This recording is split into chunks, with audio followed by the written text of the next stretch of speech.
Pertambahan nombor semata-mata tak bermaksud kita bertambah kaya.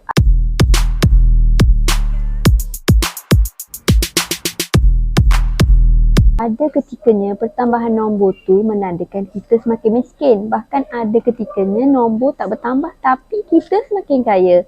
Kalau simpan duit kertas di tangan ataupun dalam akaun bank, kita sebenarnya hanya menyimpan nombor. Sebab nilai sebenar duit tu bukan pada kertasnya. Tapi ini berbeza dengan simpan emas. Simpan emas maksudnya kita simpan nilai. Nilai emas melekat pada berat dan ketulinannya sendiri tanpa perlu jaminan dari sesiapa. Dan kuasa belinya kekal sepanjang zaman. Kalau 1400 tahun dahulu, 1 dinar boleh beli seekor kambing, hari ini pun masih boleh beli seekor kambing. Tapi simpan duit dalam akaun macam tabung haji dan ASP tu, maksudnya kita cuma simpan nombor. Nilainya bukan pada nombor ataupun kertasnya, tapi pada jaminan kerajaan. Walaupun nombornya kekal, tapi nilainya itu confirm akan semakin merosot dalam jangka panjang.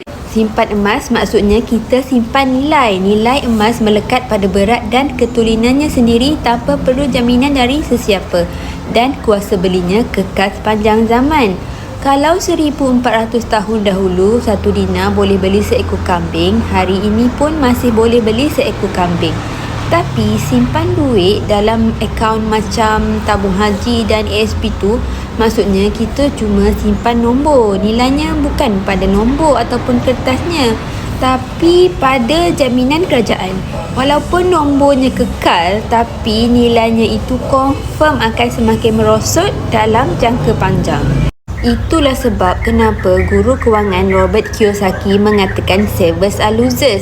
Orang yang menyimpan duit kertas dalam jangka panjang adalah orang yang rugi. Walaupun nombornya kekal, tapi nilainya semakin merosot dalam jangka masa panjang.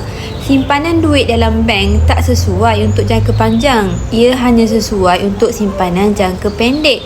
Dan simpanan kecemasan berjumlah 3 bulan gaji je.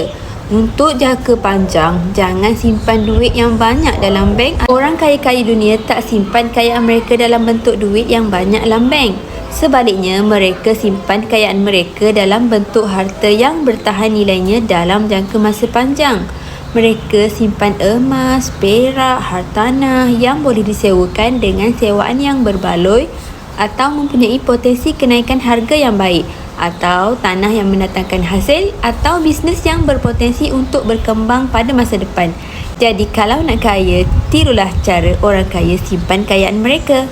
Kalau bajet kita besar, simpanlah kekayaan kita dalam bentuk hartanah yang boleh disewakan atau tanah yang boleh diusahakan.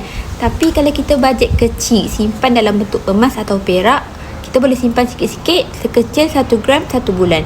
Bahkan sekarang, kita boleh simpan serendah RM100 melalui akaun emas Gap Public Gold.